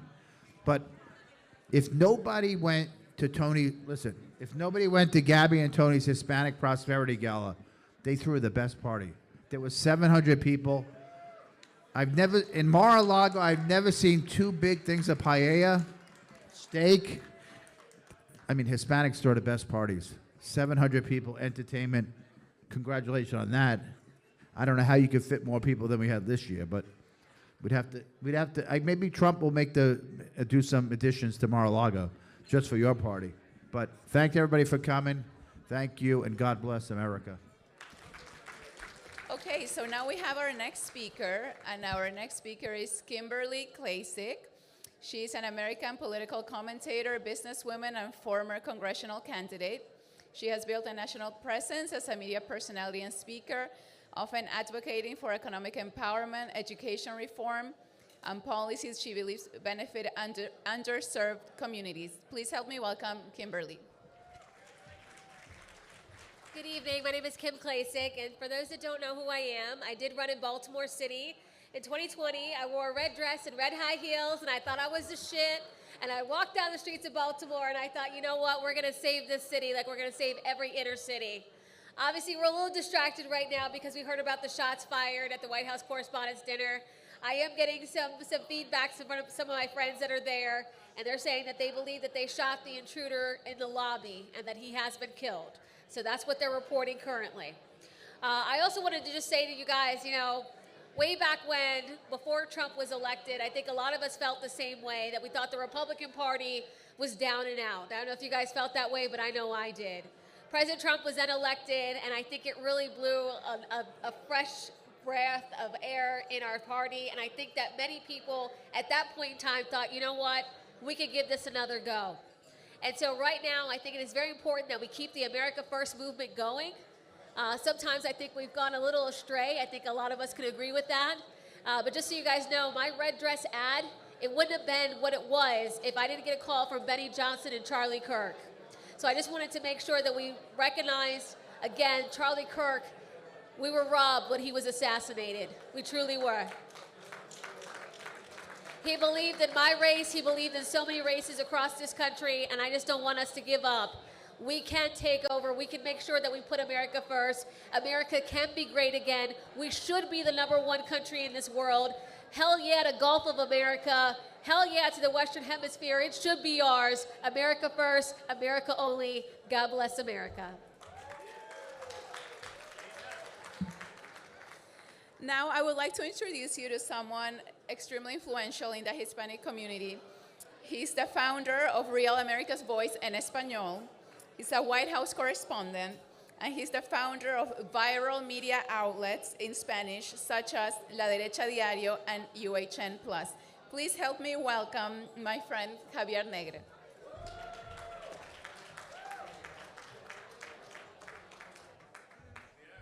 Hey, how are you?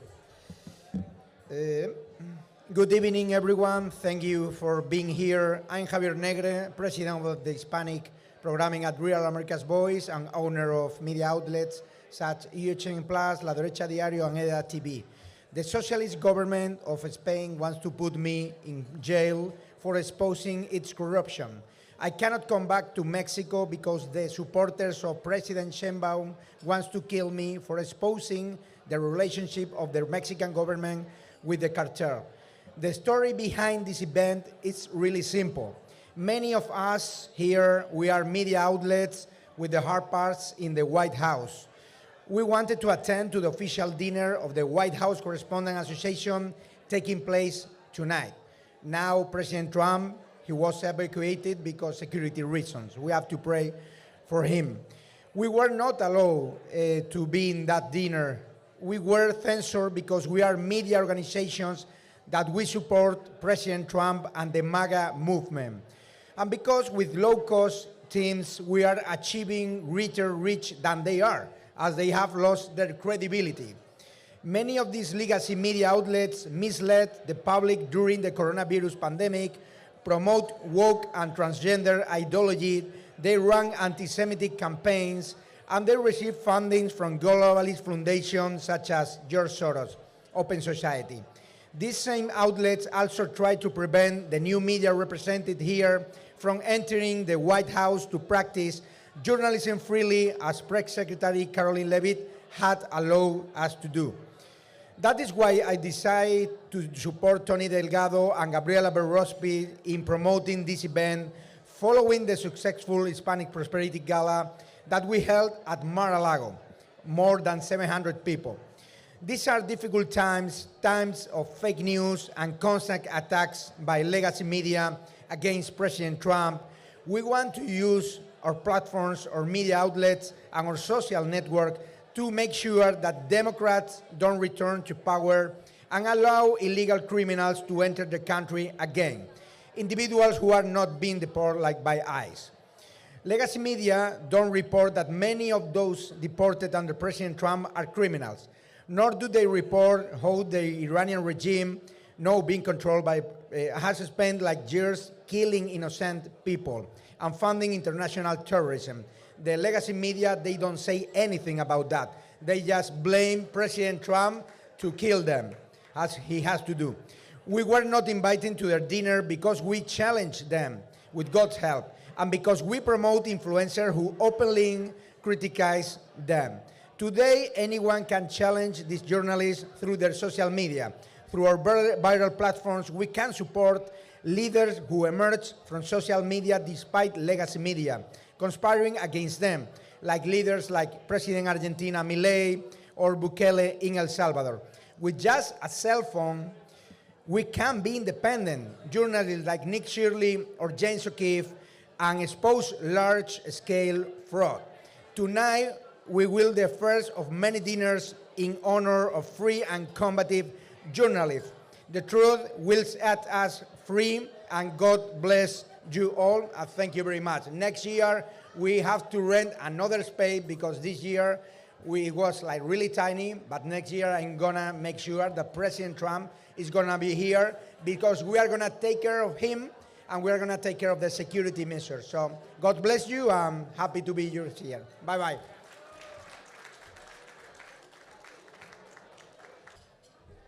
Hi, you guys. So my name is Corinne Clifford, and I am a member of the White House Press, and I'm new media.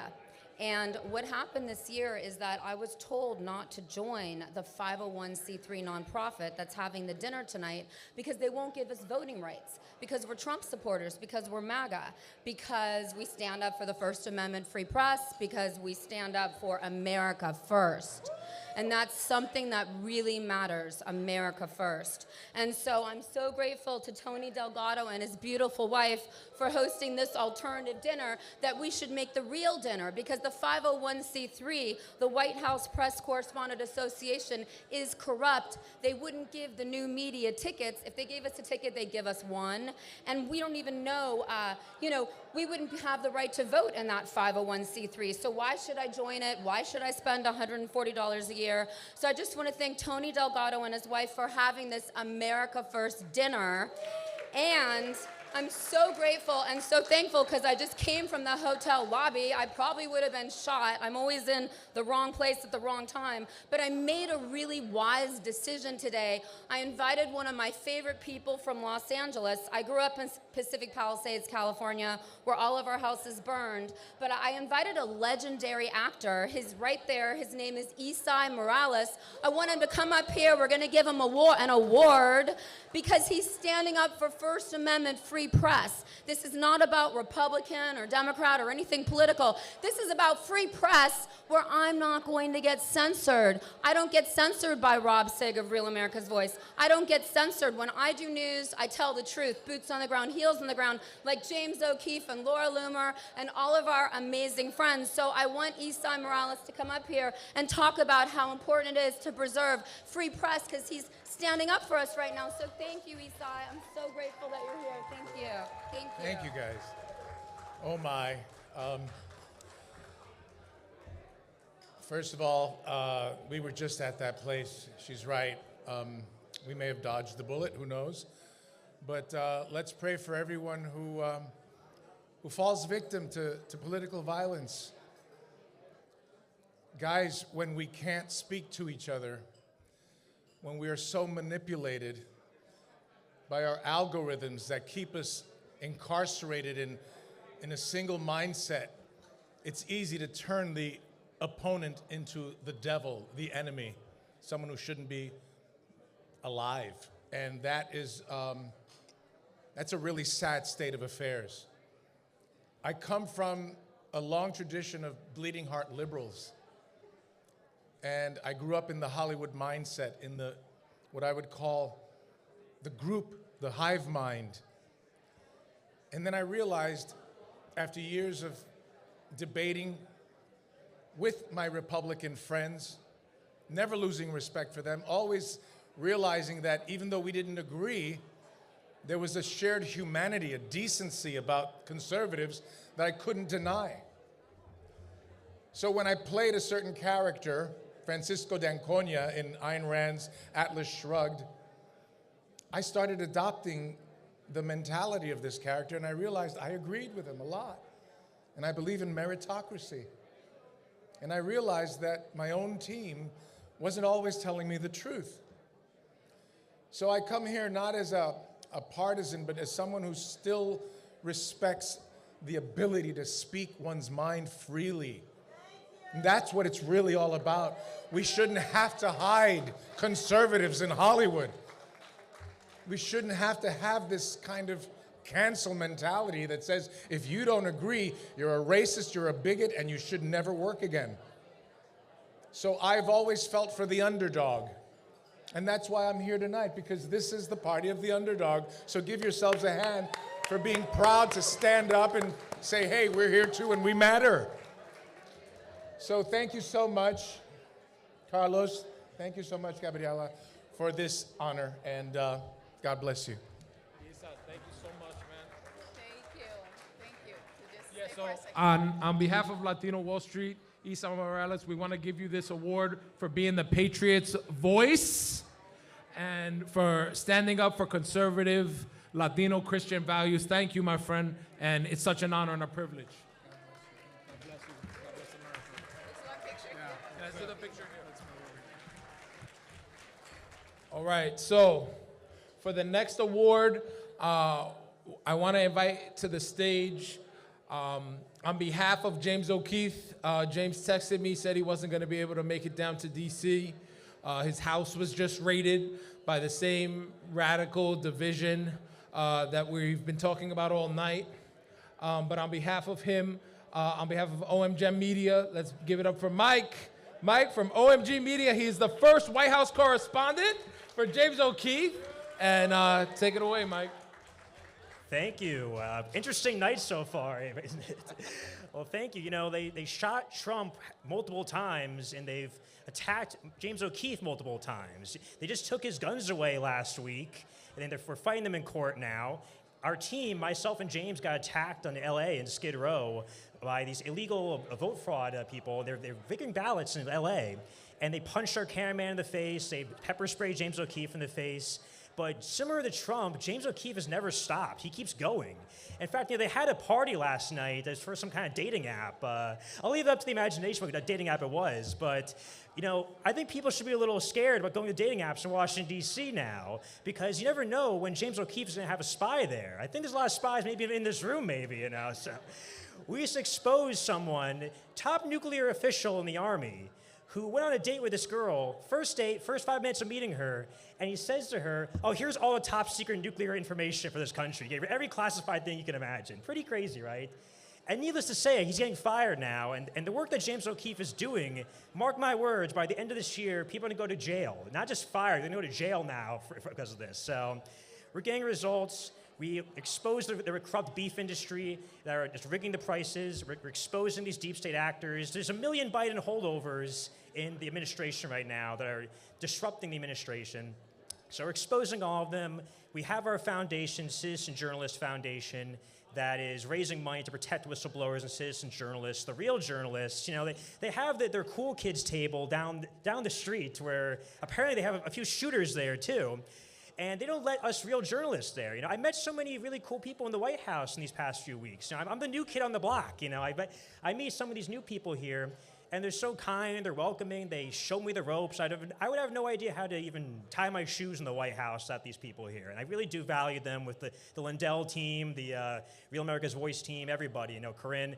Everyone's been so kind to me over there, but it's amazing how the people who show the most kindness and warmth to the new person are not allowed to go to the actual correspondence dinner. Isn't that kind of crazy? So while they have the cool kids table where they try to murder the President of the United States, the real journalists and the real people who actually tell the truth and actually report on stuff, who go out on the front lines, get punched in the face, get attacked. You know, Corinne told me how she's getting like, death threats every day. The real people who actually put their lives on the line are here in this room tonight. And James O'Keefe would be here himself. He sent me, I'm his new correspondent. He would be here, but he's out in the field right now because he doesn't stop. Whether it's 10 p.m. on a weekend night or in the middle of the day, he's either investigating on the mission or he's in court because these people are doing lawfare against him nonstop. They took his guns away. He's fighting it in court. They attacked him on Skid Row and tried to punch him out. He's fought them back and he's exposing them still. They shot Trump in the face and he still got up. So why can't James O'Keefe get up and why can't we all get up then? So I thank you guys for this honor. I thank you guys for honoring OMG. Thank you. And I want to thank President Trump, too, because finally, no other administration ever has ever let OMG, O'Keefe Media Group, or the Project Veritas beforehand in the White House. So finally now we have a president who loves the truth and the First Amendment so much, he's going to let O'Keefe Media Group in the White House. So thank you, President Trump, the greatest president, I think, in the history of this country, I think. So thank you all, I appreciate it. Okay, so I have good news, I have good news. President Trump is okay. And he may be taking the stage and giving a speech soon. If we get word that he's giving a speech, we will put it here on the big screen, and hopefully he's okay. Next up, we have Bianca. Bianca, I want to acknowledge you for putting all this together. Bianca, gracias. Co-founder of Latinos for Trump, Latinos for America First, and Latino Wall Street News. She's down in the White House every single day doing God's work. And yeah, she really, I just texted her my crazy ideas and she put all this together. So all the credit goes to Bianca. So let's welcome to the stage, Bianca. Gracias. Thank you, Tony. So thank you so much. I am going to present this next award. I personally know this citizen journalist who's been come to known as AKA Deep State Marauder. He goes down to the courthouse. He chases people down. He's also gone viral at the Senate building and all kinds of stuff. But anyway, I want to welcome Ivan Raiklin for you are recognized to being the deep state disruptor. Yes! Wow, the lights are so bright. That's what I usually do against the deep state. I shine 1 trillion lumens. But before I say this and give my speech, I want to take a look at my award. Oh, let's take a picture. Let's take a picture. All right, let's take a look. Take a picture. For those of you at the bar, put your drinks down. You're going to want to hear this because you're going to be involved in something massive on Wednesday here in D.C. Thank you, Bianca. Appreciate you. Tony. All right. Oh, wow. Tie clip. Tie clip from the White House. Tie clip from the White House. Yes. Okay. They're going to fire you if they know you gave that to me. All right, so who here is America second? Who here is America first? Who here is America only? Okay, we're getting there. I'm the guy that moves the Overton window into making sure that your First Amendment is as expansive as possible without going to jail. So I push, and it's very uncomfortable. So, who wants accountability, also known as retribution, for those involved in COVID? And the COVID shots? And what about the 2020 illegitimate election? And what about January 6th, the Fedsurrection led by Nancy Pelosi? Well, that's where you come into play. Since the America's Second Fox News and the rest of the scum up the road are not going to report on what I just talked about for accountability, it's up to us to make sure that we cover what actually happened over the last 12 years of treason and then drag the America Second Republicans into the America First camp and push them to create accountability both in the executive branch and the legislative branch. And on Wednesday, this is where you're going to help me out. On Wednesday, listen up, 2:30 p.m., there is a hearing led by Senator Ron Johnson. And it is about, he's going to show, based on the 11 million pages of documents he got from Bobby Kennedy, Secretary of HHS, of deaths and injuries that resulted from the COVID jabs. That is the starting salvo of the sequence of events that will result in Nuremberg 2.0.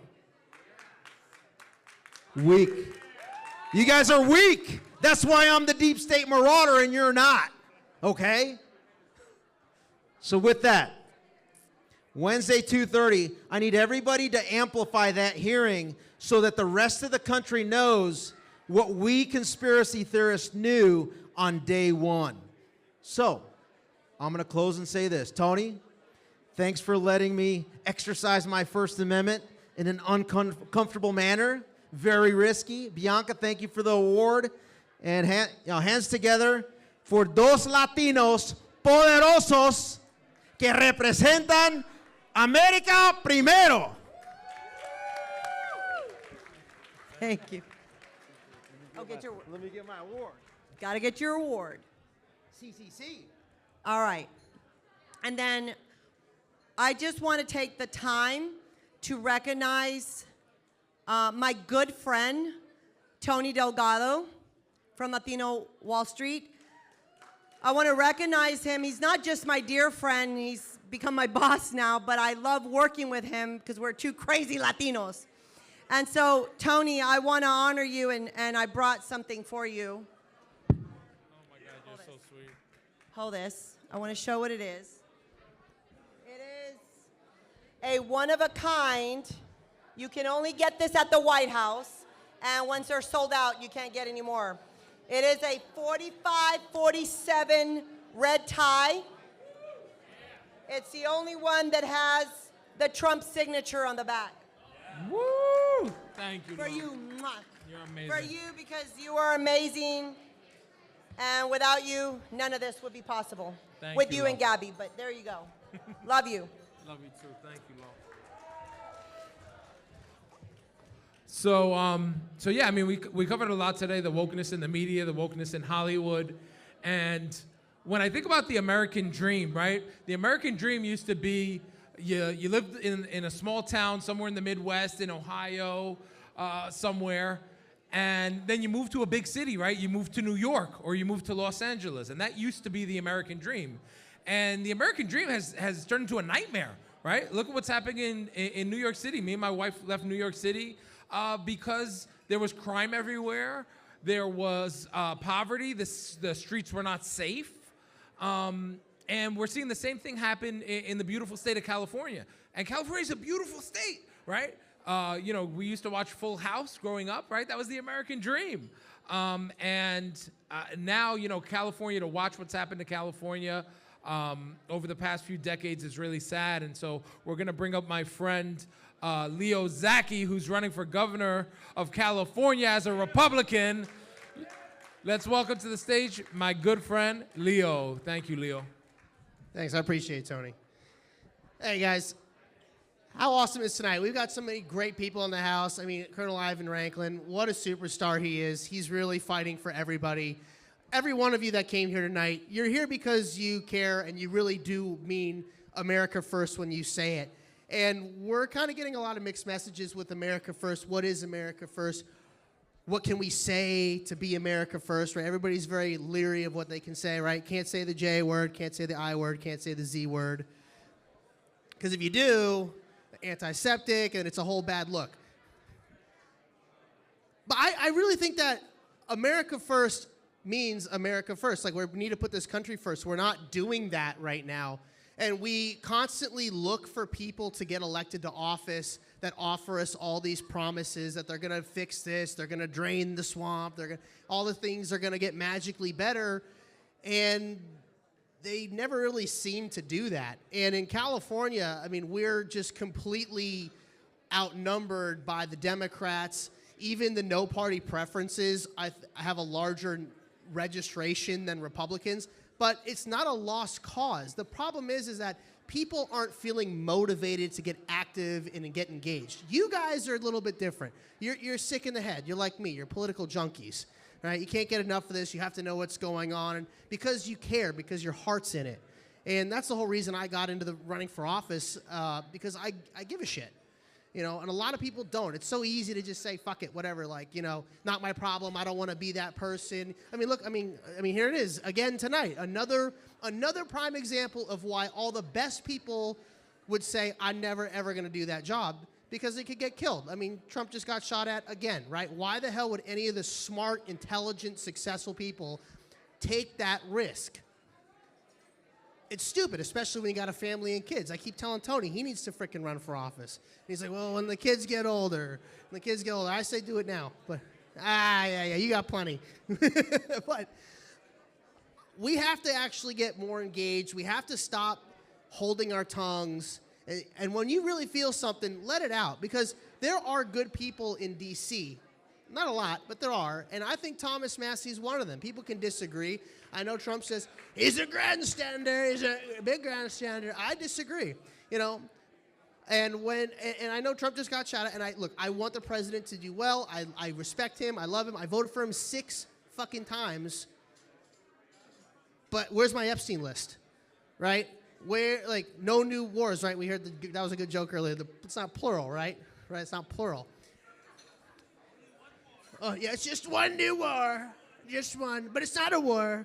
By the way, look over here. We're going to the moon. Just kidding. It's April Fool's. You can't actually go there. Another joke. Is it? But that's the thing. Nobody trusts anybody. Nobody trusts anything anymore. We don't trust the media, right? We look to independent journalists. We look to all these outside sources of media. And who can blame you? That just means you're thinking, and we've already woken up to the bullshit. I mean, Tony was telling me this is like the dinner for all the rejects that couldn't, that were disinvited to the actual event tonight, the White House Correspondents' Dinner. So, that just goes to show you we're on the outs when it comes to the mainstream media. I mean, nobody believes it. Like, I don't give a shit if it's Tucker Carlson or Jesse Waters or, Anderson Cooper. Average people don't believe it. We're listening to more guys like J.P. Spears to get our information, and we're like, and I'm telling you, that's more the barometer for what's going on. So why aren't we fully embracing it? Why are we still hiding behind the fact that, I don't want to get canceled? The cancel culture, is that still the weapon that they're using against us? I mean, we know there's rhinos in office. Dan Crenshaw, right? The turtle, Mitch McConnell, right? We've got all these rhinos and all these wonderful people in front of me tonight. Why can't I get you guys to run for office? And even worse, why can't I get you guys to actively start seeking out candidates that need that support? Because the parties don't care. They don't care, and they're tired. They're old. They want the clout. We need to make real change. And I believe that you guys can make that happen wherever you are, whether it's at the federal level or the state level. Just do something, because the state parties are totally corrupted. They want the access to the networks. They want the access to the high net worth individuals, and they break it apart. But I know you guys can make wherever you're from a better place by getting involved, getting active, finding candidates, or even more importantly, being that candidate.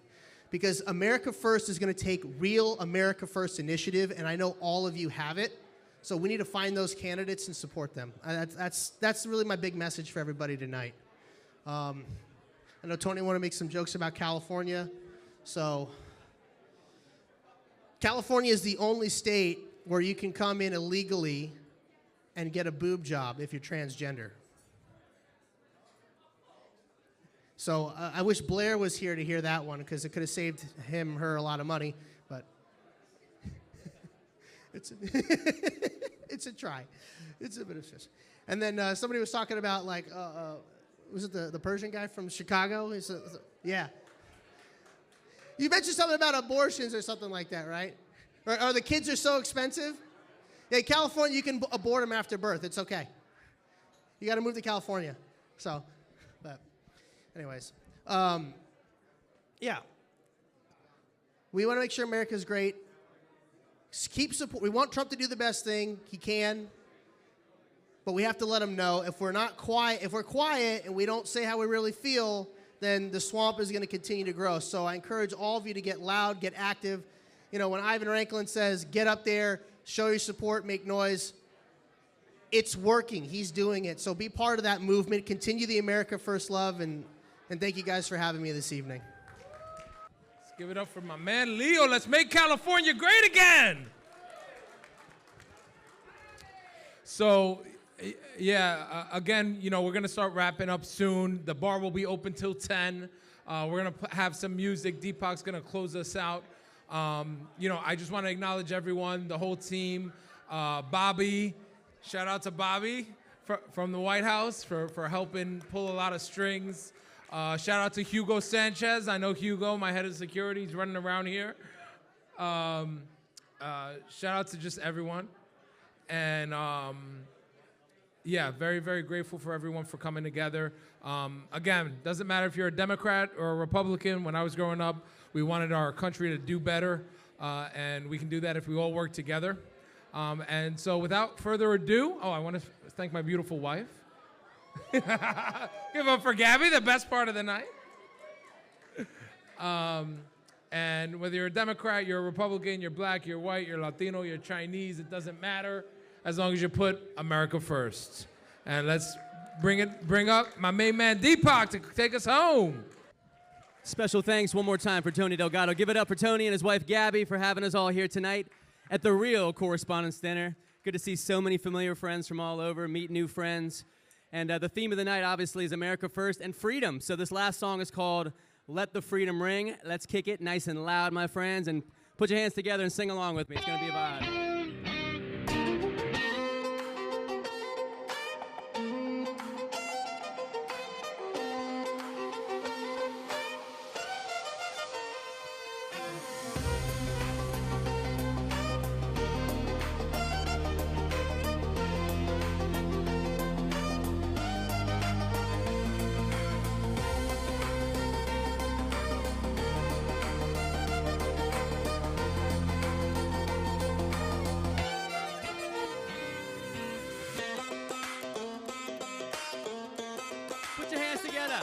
Washington, D.C.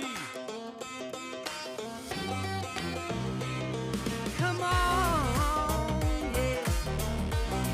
Yeah, yeah. Come on. Now we know we've always been free. Love each other, even if we disagree. It's all inside, shine the light and sing. Let the freedom ring. Now we know we've always been free. Love each other, even if we disagree. It's all inside, shine the light and sing. Let the freedom ring. Come on. Yeah.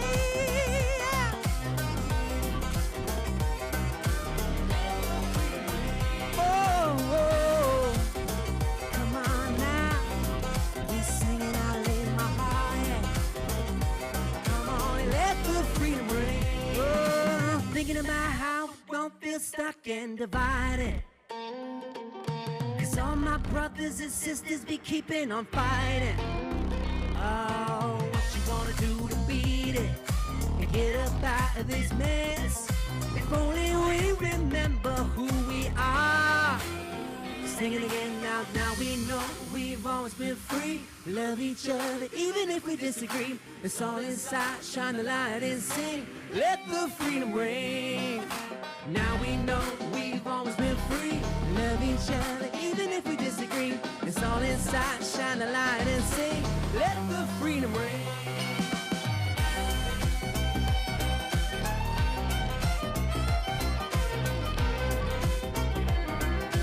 Let the freedom ring.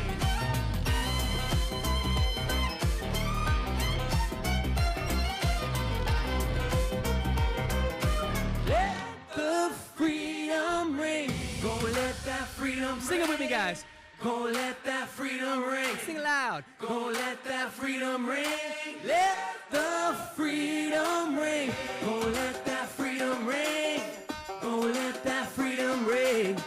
Go let that freedom ring. Let the freedom ring. Go let that freedom sing out loud now. Everybody. Let the freedom. Yeah. Ooh. Come on, sing it with me now. Let the freedom ring. Go let that freedom sing out that name. Sing out loud now. Come on, let the freedom ring. Thank you all so much. Have a beautiful night. Thank you all for being here in Washington, D.C. Peace.